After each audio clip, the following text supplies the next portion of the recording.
Hello दोस्तों, कैसे हो आप सब। मैं रोहित आरब आप सभी का एक बार फिर से स्वागत करता हूं। तो बच्चों, जैसा कि आपको पता ही है कि हम लोगों ने अपना मशीन का 3 फेज इंडक्शन मोटर का बेसिक डिस्कस कर लिया है। तो आज हम अपने इस लेक्चर में उससे आगे की शुरुआत करने जा रहे हैं। तो अगर आपको याद होगा तो हमने अपने पिछले लेक्चर में 3 फेज इंडक्शन मोटर क्या होती है ये जाना था, स्लिप क्या होती है ये जाना था, रोटर स्टेटर का कंस्ट्रक्शन कैसा होता है ये जाना था। तो इट मीन्स टू से कि हमने अपने पिछले लेक्चर में काफ़ी सारी बातें जान ली थी। तो मैं उम्मीद करता हूं कि आपको वो लेक्चर अच्छे से समझ में आ गया होगा। तो आज बढ़ते हैं अगले क्रम में। तो आज के लेक्चर में जो जो टॉपिक हम लोग डिस्कस करने वाले हैं उसमें सबसे पहला है एक न्यूमेरिकल है, नॉर्मल सा प्योरली फॉर्मूला बेस्ड स्लिप का न्यूमेरिकल है। स्लिप के बेस पर हमको रोटर की स्पीड निकालनी है। तो चलिए पहले मैं एक आपको आइडिया देता हूं कि हम लोग आज के लेक्चर में कंप्लीटली डिस्कस क्या क्या करने वाले हैं, उसके बाद हम लोग डिस्कस करना स्टार्ट करेंगे। तो आज के लेक्चर में हम लोग सबसे पहले ये न्यूमेरिकल करेंगे, फिर एक दो न्यूमेरिकल और करेंगे जो कि प्योरली फॉर्मूला बेस्ड होंगे, स्लिप के क्वेश्चंस। और एग्जाम में इन क्वेश्चंस के 5 मार्क्स के आने की उम्मीद रहती है यदि आप 5th सेमेस्टर में हैं तो। कितने मार्क्स के? 5 मार्क्स के आने की उम्मीद रहती है यदि 5th सेमेस्टर में है तो। और अगर आप जेई वाले बैच के स्टूडेंट हैं बच्चे, तो जेई वाले बैच में भी एक आध नंबर का क्वेश्चन केवल स्लिप से प्योरली फॉर्मूला बेस्ड पूछे जाने की उम्मीद रहती है। लेकिन 5th सेमेस्टर वाले कोर्स में तो ये 100% 5 नंबर का एक सिंपल सा प्योरली फॉर्मूला बेस्ड क्वेश्चन आता है न्यूमेरिकल, जो कि मुश्किल से मुश्किल 5 मिनट लगते हैं करने में। और फिर देखिए कितनी आसानी से यूं चुटकियों में हो जाता है। उसके बाद जब ये एक दो न्यूमेरिकल करने के बाद हम लोग सीखेंगे बेसिकली कि हमारी जो इंडक्शन मोटर हैं या फिर जो एसी मोटर्स हैं, बेसिकली देखा जाए तो जो हमारी एसी मोटर्स हैं वो कितने प्रकार की होती हैं। तो हम अपने बहुत सारे प्रकार की एसी मोटर्स को जानेंगे और उसके बाद हम ये जानेंगे कि हमारी मोटर जो हैं वो इंडक्शन मोटर जो कि 3 फेज से उससे रिलेटेड कुछ टर्म्स, कुछ फैक्ट्स के बारे में जानेंगे और इसके साथ हमारा लेक्चर खत्म हो जाएगा। चलिए फिर बिना किसी देरी के करते हैं शुरू अपने आज के पहले न्यूमेरिकल को। पढ़िए आप लोग न्यूमेरिकल क्या कहता है। न्यूमेरिकल कहता है एक 12 पोल 3 phase 50 hertz induction motor full load पर, ये जो 12 पोल 50 हर्ट्ज जो हमको इंफॉर्मेशन दी गई है उसको सबको नोट कर लो आप जल्दी से, एकदम तुरंत के तुरंत नोट करते चला करो। क्या दिया है? 12 पोल का मतलब यहाँ पर हमारे P की वैल्यू 12 हो गई। 3 फेज से कोई मतलब नहीं है फिलहाल के लिए। 50 हर्ट्ज का मतलब F की वैल्यू 50 हर्ट्ज हो गई। ठीक, उसके बाद इंडक्शन मोटर फुल लोड पर 4% के स्लिप से चलती है, यानी कि परसेंटेज S इक्वल्स टू हो गया 4% और S की वैल्यू हो गई 0.04। समझ में आई बात नहीं? यानी कि स्लिप की जो वैल्यू है वो हो गई 0.04। कैसे? ये तो सिंपल सी बात है, जब परसेंट हटाओगे तो 100 से डिवाइड करोगे ना, और 100 से डिवाइड करने पर इसकी ये वैल्यू आ जाएगी 0.04। तो इस प्रकार से हमको ये पता लगा कि हमारी नंबर ऑफ पोल्स 12 हैं, सप्लाई की फ्रीक्वेंसी 50 है और जो स्लिप है वो परसेंटेज में अगर देखा जाए तो 4% है, लेकिन इसको कैलकुलेट किया जाएगा 0.04 है। चलिए फिर बिना किसी देरी के इसको सॉल्व करते हैं आगे और बढ़ते हैं न्यूमेरिकल के जल्दी जल्दी आखिरी स्टेप की तरफ को। तो हमको निकालना क्या है? बेसिकली हमको निकालनी है रोटर की स्पीड, यानी कि हमको जो निकालना है वो NR निकालना है। NR कहिए या फिर केबल N कहिए। रोटर की स्पीड को NR भी कहा जाता है या फिर कभी कभी केबल N भी कहा जाता है, कोई लेना देना नहीं है उस बात से हमारा। उसके बाद NR निकालने के लिए पहले हमको NS का पता होना जरूरी है। कैसे निकालते हैं NS? देखिए जरा, NS का फॉर्मूला हमारे पास सिंपल होता है 120F/P। F frequency, P number of poles, 120F/P निकाल दीजिए एकदम प्योरली फॉर्मूला बेस से। 120 50/12, तो 12 से काटेंगे इसको 10 टाइम्स, आंसर हो गया 500 RPM। यानी कि जो हमारे पास सिंक्रोनस स्पीड आई है, जो NS की वैल्यू आई है वो आई है 500 आरपीएम। इसका मतलब क्या हुआ, ध्यान से सुन लो कि क्या कह रहा हूं। हमको P दिया था, F दिया था, S दिया था, S का रोल बाद में आएगा, पहले P और F का यूज करके हमने अपनी सिंक्रोनस स्पीड निकाल ली। ठीक है, सिंक्रोनस स्पीड निकाल ली। सिंक्रोनस स्पीड वो स्पीड होती है जिस स्पीड से आपका मैग्नेटिक फील्ड जो है वो रोटेट करेगा स्टेटर में। जो आपका 3 फेज सप्लाई जब प्रोवाइड कराएंगे 3 फेज इंडक्शन मोटर को, तो आपको तो पता है कि वहां पर एक मैग्नेटिक फील्ड रोटेट करने लगता है। तो जिस स्पीड से वो मैग्नेटिक फील्ड रोटेट करता है उसको कहा जाता है सिंक्रोनस स्पीड। उसका फॉर्मूला 120F/P, वैल्यू लगा करके 500 आरपीएम निकल के आया। आरपीएम का मतलब रेवोल्यूशन पर मिनट, यानी कि वो 1 मिनट में 500 चक्कर लगा देगा। अब जैसा कि हम जानते हैं कि जो हमारे स्लिप का फॉर्मूला होता है वो होता है NS माइनस NR/NS। आपको आपके पिछले लेक्चर में ही बताया गया था कि ये सब स्लिप का फॉर्मूला है, NS माइनस NR/NS। तो चलिए देखिए, NS की वैल्यू भी है हमारे पास, NR निकालना है, NS की है और S की है। 4 में से 3 चीजें तो हमको दे दी गई, एक निकालनी है। मुझे लगता है कि बहुत ही आसानी से सब लोग इसको अब निकाल देंगे। चलिए लगा दीजिए यहाँ पर सारी की सारी वैल्यूज। इसको S को यही रहने दीजिएगा और NS इंटू और minus NS equals to minus के NR। तो इसको पलटेंगे तो NR हो जाएगा NS और 1 माइनस S। वैल्यू लगाइए, NS की वैल्यू 500 और S की वैल्यू कितनी है 1 माइनस 0.04। 500 इंटू 0.96। चलिए इसका फॉर्मूला लगाइए, इसका मान लगा करके जो भी आंसर आएगा वही हमारा हो जाएगा। देखेंगे जरा, 5 6 30, 5 9 45 और 3 480 आरपीएम। कितना आया, दिख रहा है कि नहीं? आई होप कि आपको दिख रहा होगा कितना आया है, 480 आरपीएम। 480 आरपीएम। मैं इसको अलग लिख देता हूँ, थोड़ा ऊपर लिख देता हूँ बच्चों लोग। यह आया हमारे पास 480 आरपीएम, 480 रिवॉल्यूशन पर मिनट, यानी कि अब वो 480 चक्कर लगा रहा है उसका रोटर, जबकि उसका जो स्टेटर का मैग्नेटिक फील्ड है वो आपका रोटेट कर रहा है 500 आरपीएम की स्पीड से। 500 चक्कर लगा रहा है स्टेटर का मैग्नेटिक फील्ड, लेकिन रोटर थोड़ा सा स्लिप है, उस स्लिप के कारण से रोटर चक्कर लगा रहा है 480 के। कितने? रोटर जो चक्कर लगा रहा है वो लगा रहा है 480 आरपीएम के चक्कर लगा रहा है रोटर, लेकिन जो स्टेटर है वो घूम रहा है आपका 500 आरपीएम की स्पीड से। सिंपल है, आई होप कि आपको समझ में आ गया होगा। एकदम प्योरली फॉर्मूला बेस्ड क्वेश्चन था। मैं हट जा रहा हूँ थोड़ा सा, आप इसको नोट कर लीजिए, स्क्रीनशॉट मार लीजिए जल्दी से एकदम, फिर नोट कर लीजिएगा स्क्रीनशॉट मारने के बाद। इसमें कोई इतना टिपिकल टास्क था ही नहीं यार, एकदम प्योरली फॉर्मूला बेस्ड क्वेश्चन कराया मैंने। ये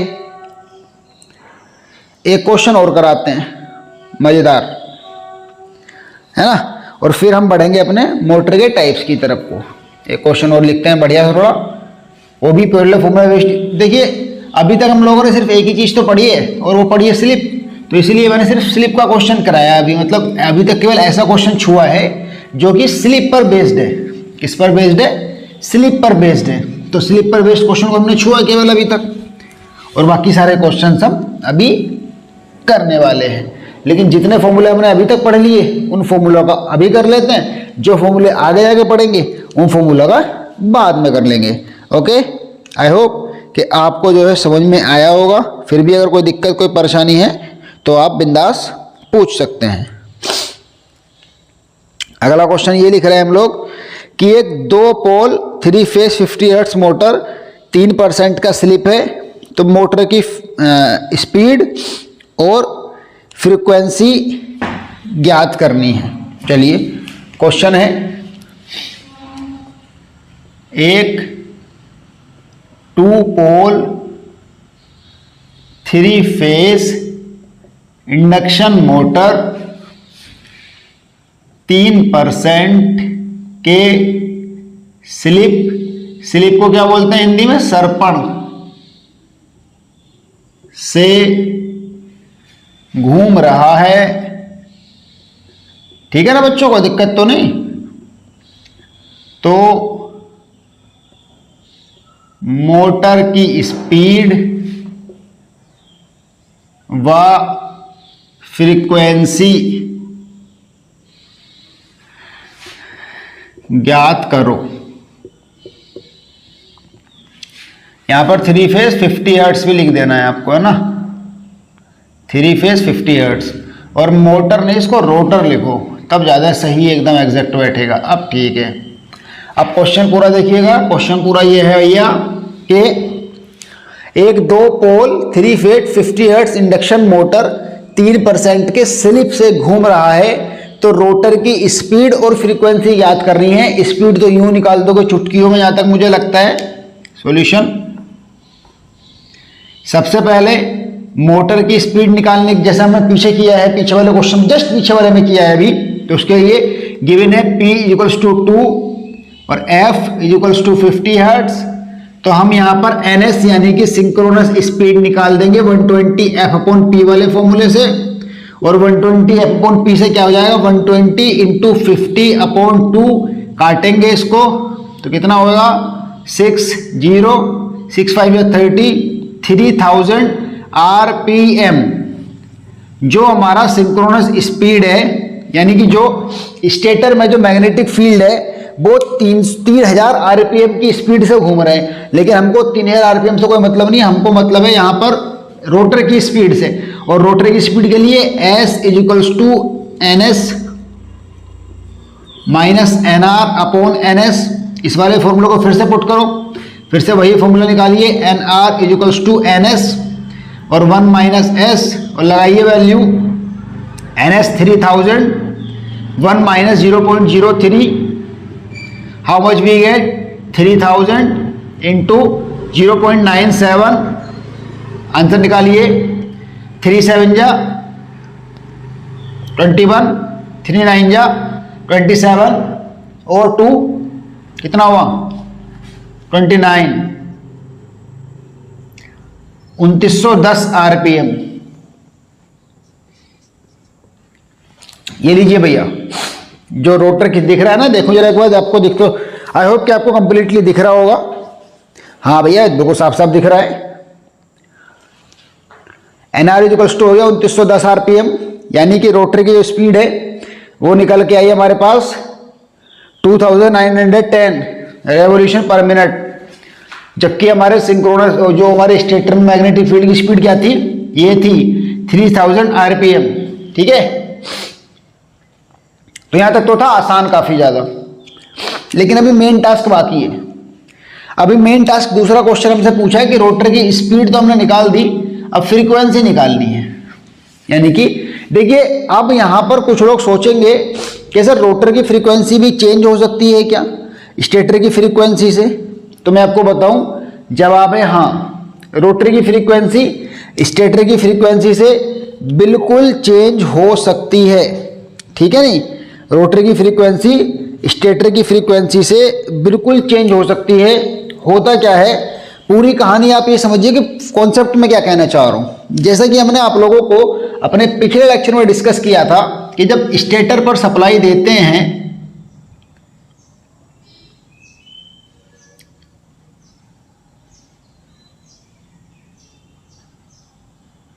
जब हम स्टेटर पर सप्लाई देंगे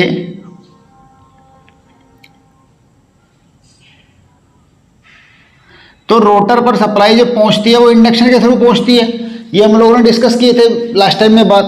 तो बात ये है कि यहाँ जो मैग्नेटिक फील्ड बना है, या फिर यहाँ जिस सप्लाई का ईएमएफ है, जिस फ्रीक्वेंसी का ईएमएफ है, कोई कंपलसरी नहीं है कि वहाँ पर भी, रोटर पर भी जो इंडक्शन के थ्रू सप्लाई गई है वहाँ पर भी उसी फ्रीक्वेंसी का ईएमएफ बन जाए, ऐसा कंपलसरी नहीं होता है। इसके लिए एक फॉर्मूला होता है जो कि बहुत ही ज़्यादा छोटा सा फॉर्मूला है, लेकिन आपके बहुत काम आएगा। और जेई वाले बच्चों का कई बार पूछा हुआ क्वेश्चन है, जो मैं अब फॉर्मूला बताने जा रहा हूं। और साथ ही साथ उन लोगों का भी जो 5th सेमेस्टर के बैच में पढ़ रहे हैं उनके लिए न्यूमेरिकल की तरह दृष्टि से इंपॉर्टेंट है, और जे वाले बच्चों के लिए नॉर्मल 1 नंबर वाले क्वेश्चन की तरह से इंपॉर्टेंट है। फॉर्मूला क्या है, फॉर्मूला लिख लेते हैं। देखिएगा, जो 3 फेज इंडक्शन मोटर होती है, 3 फेज इंडक्शन मोटर में जो पूरा कंप्लीट प्रोसेस है वो, यानी कि देखिए 2 प्रकार की फ्रीक्वेंसी बनी यहाँ पर हमारे पास 2 प्रकार की फ्रीक्वेंसी बनी। कौन कौन सी 2, आप बताओ मुझे कौन कौन सी 2 बनी। एक तो बनी स्टेटर में जो फ्रीक्वेंसी है, यानी कि स्टेटर में जो ईएमएफ प्रोड्यूस हो रहा है, एक फ्रीक्वेंसी तो आपकी वो बनी, और दूसरी वो फ्रीक्वेंसी आपकी बनी जो कि आपके रोटर में प्रोड्यूस हो रहा है ईएमएफ, किसके थ्रू, इंडक्शन के थ्रू। तो यहां पर जैसे कि स्पीड की बात कर रहे थे, 2 प्रकार की स्पीड है, सिंक्रोनस स्पीड या फिर स्टेटर में प्रोड्यूस होने वाले मैग्नेटिक फील्ड की स्पीड, और दूसरी रोटर की स्पीड, यानी कि रोटर जिस स्पीड से घूमेगा। तो ये 2 चीजें हमारे पास हैं बच्चे बेसिकली, तो कोई दिक्कत नहीं ऐसी। तो यहां पर फ्रीक्वेंसी की भी बात आ गई, फ्रीक्वेंसी भी 2 होंगी। तो मैं आपको बिल्कुल सिंपल और प्योरली सिंपल फॉर्मूला बता रहा हूं, जो कि होता है FR = S × FS। ले लीजिए, नोट कर लीजिएगा इसको। रोटर की फ्रीक्वेंसी बराबर होती है स्टेटर की फ्रीक्वेंसी को यदि हम स्लिप से मल्टीप्लाई कर दें तो। रोटर की फ्रीक्वेंसी निकालने के लिए स्टेटर की फ्रीक्वेंसी को या फिर स्टेटर में प्रोड्यूस होने वाले मैग्नेटिक फील्ड की फ्रीक्वेंसी को मल्टीप्लाई कर देते हैं उसी के स्लिप से। किससे मल्टीप्लाई कर देते हैं, मल्टीप्लाई कर देते हैं उसी के स्लिप से। बिल्कुल आसान बात थी, उम्मीद करता हूं आपको समझ में आ गई होगी। चलिए निकाल देते हैं, फिर अपना आंसर निकाल देते हैं। तो ये रहा FR निकालना है हमको, और स्लिप की वैल्यू 0.03 है, और FS 50 हर्ट्ज है हमारे पास, क्योंकि ये देखिएगा दे रखा है 50 हर्ट्ज ऑलरेडी। तो निकालेंगे इसको, 3 5 जा 15 हर्ट्ज, कितनी आ गई, 15 हर्ट्ज आ गई। FR हो गई 15 हर्ट्ज। ठीक है भैया, कितना हो गया भाई ये बच्चे, ये हो गया आपका 15 हर्ट्ज, या फिर 1.5, नहीं ये 1.5 हर्ट्ज होगा ना ये तो। हाँ वही मैं सोच रहा था, ये तो 1.5 हर्ट्ज होगा ना। देखिए जरा, ये 3% है ना 50 हर्ट्ज का, तो ये 1.5 हर्ट्ज हो जाएगा। निकाल लो आप, कोई दिक्कत थोड़ी ना है। देखो 3 और 5 जब 15, तो ये हो गए, और 0 लगेगा 2 के बाद, 1 2 यहाँ पर, तो 1.5 हर्ट्ज हो जाएगा भैया। क्या हो जाएगा, ये हो जाएगा आपका 1.5 हर्ट्ज। ठीक, कोई दिक्कत कोई परेशानी तो नहीं। और बच्चे लाइव क्लासेस इसलिए नहीं हो रही हैं क्योंकि लाइव क्लासेस में कभी कभी इशू हो जाता है, बिना बात का लाइट चले जाना, नेटवर्क इशू हो जाना, तो इसलिए मैं लाइव क्लासेस में दे रहा हूँ, रिकॉर्डेड दे रहे हैं। आप बिंदास मेरे से क्वेश्चन पूछिए यार, और परेशान मत होइए भाई, परेशान मत होइए, है ना। आपकी क्लासेस कंटिन्यू कर दी हैं, चिंता मत करिए आप, ठीक है। चलिए, यहाँ तक समझ में आ गया, यहाँ तक क्लियर हो गया। बिल्कुल, मैं ऐसी उम्मीद करता हूँ कि यहाँ तक आपका कंप्लीट क्लियर हो गया होगा।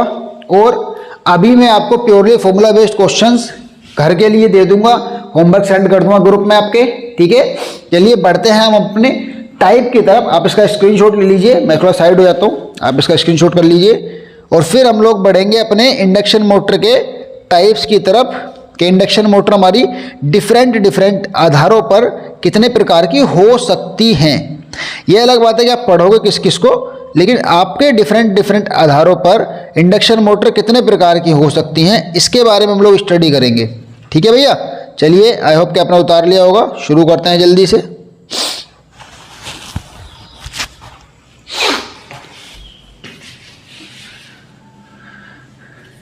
और जल्दी मैं आप लोगों को मशीन की बुक का PDF भी सेंड कर दूंगा, जिससे कि आप लोग बुक में से भी टॉपिक ढूंढ के मेरे से पूछते रहा करें।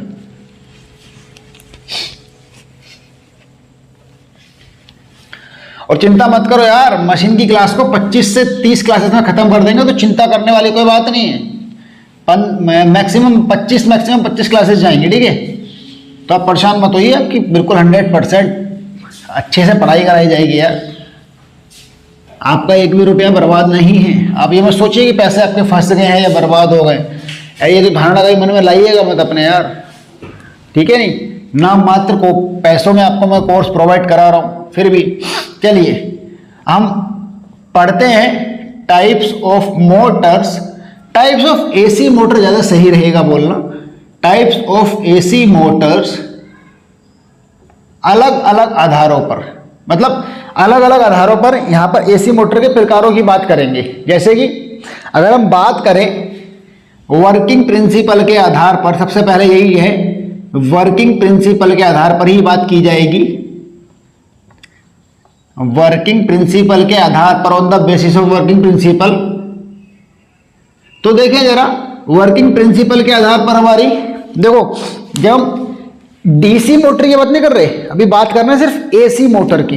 तो अगर आपको याद हो तो एसी मोटर में हमारी मैंने दो प्रकार की स्पेशली कैटेगराइज की थी मोटर्स। कौन कौन सी?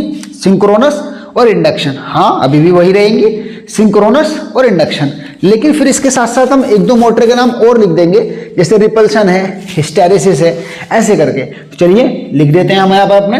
कौन सा है? सिंक्रोनस है। सबसे पहला है हमारा सिंक्रोनस मोटर।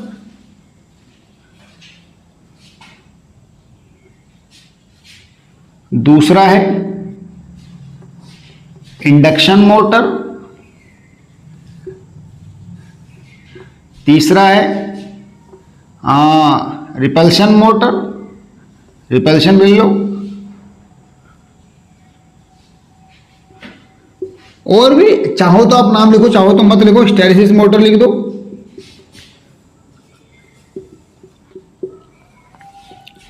रिलक्टेंस मोटर लिख दो, वरना इतना ही काफी है।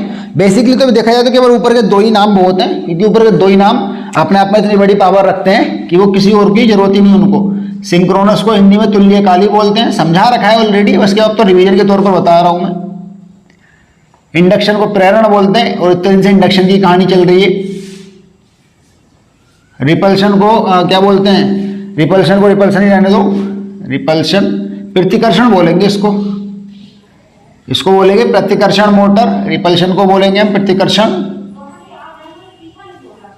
और हिस्टैरिसीस को क्या बोलते हैं? हिस्टैरिसीस को शैथिल्य बोलते हैं वैसे तो, बेसिकली देखा जाए तो। ये आपने सुना होगा ना, हिस्टैरिसीस लॉसिस को शैथिल्य कहते हैं। तो शैथिल्य से ज्यादा अच्छा वर्ड तो हिस्टैरिसीस ही लग रहा है देखने में। तो एक बात कर रहा हूं मैं कि इन चारों का थोड़ा सा इंट्रोडक्शन देता हूं कि होती क्या है ये, फिर आगे बढ़ते हैं हम लोग। सिंक्रोनस मोटर एक ऐसी मोटर होती है जो फिक्स स्पीड पर चलती है, मतलब उसकी स्पीड को कंट्रोल नहीं कर सकते आप, वो कांस्टेंट स्पीड पर चलेगी आपकी, ठीक है नहीं। और ये ज़्यादातर यूज़ की जाती है जैसे कि कुछ शुगर मिल्स होते हैं, वहाँ पर उनको एकदम तेज तेज चलाना होता है। तो ये हैवी रोड पर बढ़िया काम करते हैं, कोई दिक्कत नहीं है वैसे। उसके बाद इंडक्शन मोटर। इंडक्शन मोटर ये है जिसमें एक ही वाइंडिंग रहेगी, और ये फिक्स स्पीड पर नहीं, वेरिएबल पर चलती है, मतलब आप इसकी स्पीड को कंट्रोल कर सकते हो। उसके बाद रिपल्शन मोटर और हिस्टैरिसीस, ये भी मोटर के दो टाइप हैं जो कि केवल सिंगल फेस मोटर में पाए जाते हैं, ठीक है नहीं। ये दोनों ऊपर की थ्री फेस और सिंक्रोनस केवल थ्री फेस हो सकती है, इंडक्शन थ्री फेस और सिंगल फेस दोनों हो सकती है, और हिस्टैरिसीस रिपल्शन ये आपकी केवल सिंगल फेस मोटर होती है, ठीक। इनके बारे में डिटेल में स्टडी करेंगे हम जब इनका टॉपिक आएगा पर्टिकुलर तो। उसके बाद बढ़ते हैं आगे मोटर के टाइप पर। अगर देखा जाए तो हम सप्लाई की बात करें तो सिंगल फेस सप्लाई, मतलब सिंगल फेस मोटर होती है और थ्री फेस मोटर होती है कि नहीं बताओ। अगर हम बात करें on the basis of supply, यानी कि सप्लाई के आधार पर अगर हम बांटेंगे, सप्लाई के आधार पर अगर देखेंगे हम मोटर के टाइप को, एसी मोटर्स को, तो ऑब्वियस सी बात है केवल दो ही प्रकार की मिलेंगी, क्योंकि दो ही प्रकार की सप्लाई है। और वो कौन कौन सी मिलेंगी? सिंगल फेस मोटर और फिर मिलेंगी थ्री फेस मोटर, ठीक है भैया। और अगर हम बात करेंगे रोटर के आधार पर तो स्क्वायरल केज रोटर और स्लिप रिंग इंडक्शन मोटर ऐसी मिल जाएंगी। उसके बाद और अगर हम बात करेंगे on the basis of speed, मतलब अगर हम स्पीड के आधार पर बात करेंगे इंडक्शन एसी मोटर्स के क्लासिफिकेशन की, तो ऑब्वियस सी बात है दुनिया की कोई भी मशीन हो वो स्पीड के आधार पर केवल तीन ही चीजों में बांटी जाएगी। इसके आधार पर, स्पीड के आधार पर, इसकी स्पीड के आधार पर तीन जगह जाएगी वो। और वो कौन कौन सी तीन जगह होती हैं? एक होती है हाई स्पीड, स्पीड के आधार पर तीन जगह, कहां कहां? हाई स्पीड, दूसरा medium speed, and the third one is low speed, है कि नहीं। तो अगर हम बात करेंगे स्पीड के आधार पर, तो स्पीड के आधार पर हमारी बेसिकली मोटर ये 3 प्रकार की रहेंगी, हाई स्पीड, लो स्पीड और मीडियम स्पीड। अब इनको कैसे कैसे बनाते हैं, हाई को लो को हाई कंट्रोल कैसे करते हैं, वो सब बाद के प्रोसेस है। बेसिकली स्पीड कंट्रोल में आएगा तब बताऊंगा उसको। अभी तो फिलहाल हम इंट्रोडक्शन जानना चाह रहे थे कि है क्या क्या, किस तरीके से पढ़ते हैं हम लोग चीजों को। ठीक, तो आई होप कि आपको मोटर्स के ये प्रकार समझ में आए होंगे। और भी बहुत सारे प्रकार होंगे, अलग अलग बेसिस पर अलग अलग होते हैं कि कितने तारों से सप्लाई मिल रही है, 2 तारों से मिल रही है, 3 तारों से मिल रही है, या फिर 4 तारों से मिल रही है, मतलब कहीं कहीं पर न्यूट्रल भी जाएगा, कहीं कहीं फेज जाएगा, वो सब अलग चीजें हैं। ऐसे तो बांटने लग गए तो हम आधा एक घंटा वैसे केवल मोटर के बांटने में खा जाएंगे, लेकिन नहीं, हमको केवल मेन चीजें पढ़नी होती हैं बस। तो मेन चीज हमने पढ़ ली। उसके बाद आते हैं important basic terms related to AC motors. मतलब कुछ ऐसी चीजें हैं, कुछ ऐसे टर्म्स हैं जो कि एसी मोटर से रिलेटेड है, उनके बारे में पढ़ेंगे हम लोग। जैसे कि magnetic locking between rotor and stator, कि स्टेटर और रोटर के बीच में मैग्नेटिक लॉकिंग हो जाना, ये क्या मतलब, इसको फेलियर कह सकते हैं, नुकसान कह सकते हैं, या कह सकते हैं कि मोटर को इस चीज से खतरा है, अगर ये काम हो गए तो मोटर को उन सब चीजों से खतरा रहेगा, ऐसा हम लोग बोल सकते हैं। तो इस चीज के लिए हम लोग अब पढ़ने वाले हैं भैया उन टर्म्स को जो कि इंपॉर्टेंट रहती हैं हमारे, ठीक है नहीं। अब क्या पढ़ने वाले हैं, हम लोग पढ़ने वाले हैं उन इंपॉर्टेंट टर्म्स को जो हमारी काफी ज्यादा जरूरी होती हैं किसी भी इंडक्शन मोटर का कंप्लीट स्टडी करने के लिए, ठीक है। Okay then start. First of all we have to study about magnetic locking. Magnetic locking between stator and rotor.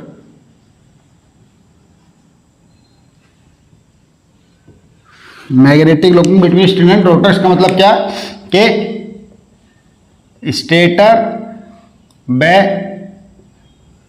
Rotor के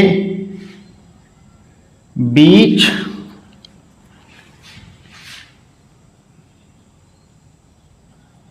चुंबकीय, और लॉकिंग को क्या बोलते हैं, लॉक मतलब बंद हो जाना, जैसे कि मतलब वो एक साथ एकदम अगर जब चिपक जाएंगे तो इसको हम कहेंगे लॉकिंग, यानी इसको क्या कहेंगे, तो कहेंगे मैग्नेटिक लॉकिंग, या फिर तालाबंदी कह सकते हैं इस चीज को हम लोग। सही एग्जैक्ट तो इसका वर्ड तालाबंदी ही ज्यादा सही वर्ड है इसके लिए।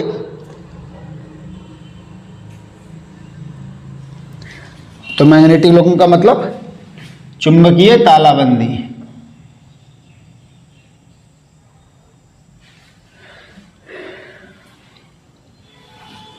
दिख रहा है मैं बोर्ड पे साफ, कोई दिक्कत तो नहीं, एक बार देख लेता हूं जरा चेक करके। सही है, क्लियर दिख रहा है। देखिए मैग्नेटिक लॉकिंग का मतलब क्या होता है। मैग्नेटिक लॉकिंग का बिल्कुल सिंपल मतलब ये रहता है, ठीक है, जैसा कि आप में और हम सब जानते हैं कि हम जो सप्लाई देते हैं 3 फेस इंडक्शन मोटर पर, वो देते हैं स्टेटर पर, और स्टेटर में एक मैग्नेटिक फील्ड प्रोड्यूस होता है। जब स्टेटर में एक मैग्नेटिक फील्ड प्रोड्यूस होता है जो कि रोटेटिंग मैग्नेटिक फील्ड होता है, तो वो आपका रोटेट होना शुरू होता है सिंक्रोनस स्पीड से, और उस मैग्नेटिक फील्ड की लाइन यानी फ्लक्स लाइन जो होती हैं वो रोटर को कट करती हैं, जिसके कारण रोटर में भी एक ईएमएफ जनरेट होता है, यानी कि उसमें भी एक मैग्नेटिक फील्ड क्रिएट हो जाता है।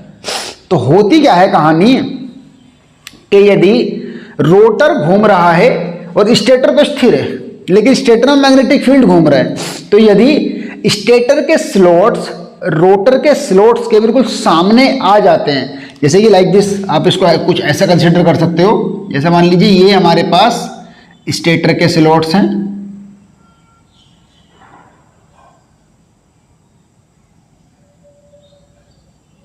ऐसे मान लीजिए कि ये हमारे स्टेटर के स्लॉट्स हैं, और रोटर के भी कुछ ना कुछ स्लॉट्स बने होंगे। जैसे मान लीजिए कि रोटर में ये स्लॉट्स बने हैं, ये क्योंकि रोटर में भी तो कंडक्टर बाहर से रखी होती है ना। रोटर को डिटेल डिस्कस करेंगे अगले लेक्चर में अपने। हम अपने अगले लेक्चर में डिटेल में रोटर को ही पढ़ने वाले हैं कि रोटर होता क्या है। उस लेक्चर को मैं लैपटॉप की स्क्रीन से लूंगा ताकि आप लोगों को डिटेल में दिखा सकूं कि रोटर बेसिकली बने किस किस प्रकार से होते हैं, बाइंडिंग किस किस प्रकार से करते हैं, वो दिखा देंगे उसमें हम आपको। तो ये मान लीजिए कि अगर ये वाले स्लॉट्स जो स्टेटर के हैं, अगर वो रोटर के स्लॉट्स के सामने आ जाते हैं, तो उस टाइम पर जो होगा हमारा वो मैग्नेटिक फील्ड कमजोर हो जाएगा। इन दोनों के बीच की मैग्नेटिक बॉन्डिंग, फिर से सुन लीजिए, कि मैं कहना क्या चाह रहा हूं, मैं ये कहना चाह रहा हूं कि यदि स्टेटर के स्लॉट्स रोटर के स्लॉट्स के सामने आ जाते हैं तो वहां पर इन दोनों के बीच की मैग्नेटिक जो बॉन्डिंग है वो कमजोर हो जाएगी, और कमजोर होने के कारण धीरे धीरे करके मोटर रुक जाएगी, मोटर की स्पीड पर उसका बहुत प्रभाव पड़ेगा। तो इसके लिए जिससे कि ये दोनों आमने सामने आने पर इनकी बॉन्डिंग कमजोर या बेकार ना हो, इसके लिए हम इसके लिए रोटर के जो कंडक्टर्स हैं उनको थोड़ा सा तिरछा करके लगाते हैं, स्क्यू करके लगाते हैं। तो कई बार ये क्वेश्चन बन जाता है कि 3 फेज इंडक्शन मोटर या फिर इंडक्शन मोटर के कंडक्टर्स को स्क्यू तिरछा क्यों लगाया जाता है रोटर के, तो बोल दीजिए मैग्नेटिक लॉकिंग से बचाने के लिए, ठीक, या फिर और भी मैंने आपको बहुत सारी बातें बता दी। तो आई होप कि बच्चों आपको आज का लेक्चर कंप्लीटली समझ में आया होगा। आज के लेक्चर को यहीं पर हम लोग विराम दे रहे हैं, समाप्त कर रहे हैं। अब अगले लेक्चर में डिस्कस करेंगे रोटर के टाइप्स को, और बाकी धीरे धीरे वैसे ही टॉर्क के क्वेश्चन वगैरह पढ़ के जल्दी जल्दी अपने कोर्स को खत्म करेंगे हम लोग, ठीक है भैया।